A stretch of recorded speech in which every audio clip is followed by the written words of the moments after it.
Hey guys, 7 AM na nga dito sa amin ngayon. Papasok nga ako sa trabaho. Daanan nga namin tong bahay, kaya dadaanan na lang din ako ni Ate Feb.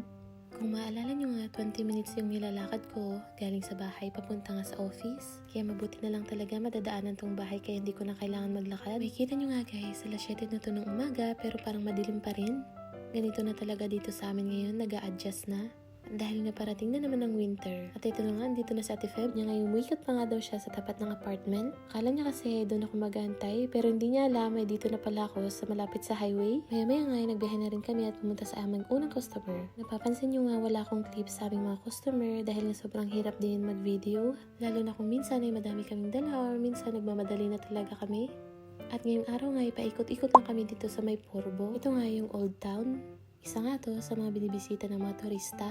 Sa susunod nga na summer, ipapasyal ko kayo sa mga magagandang spot dito. Pasensya nyo na nga yung video kasi nga dito ay palaging nag-uulan. At samahan pa ng mahangin at sobrang lamig.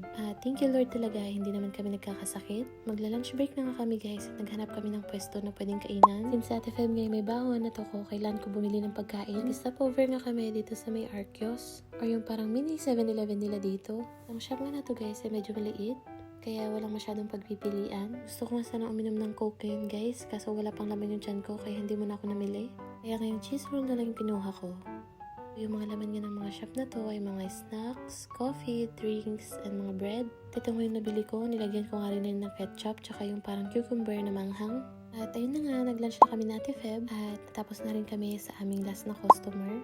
Pagkatapos naman noon ay magbibiyahe kami pabalik sa office. So yun lang nga muna ngayon. Salamat sa panonood. Babush!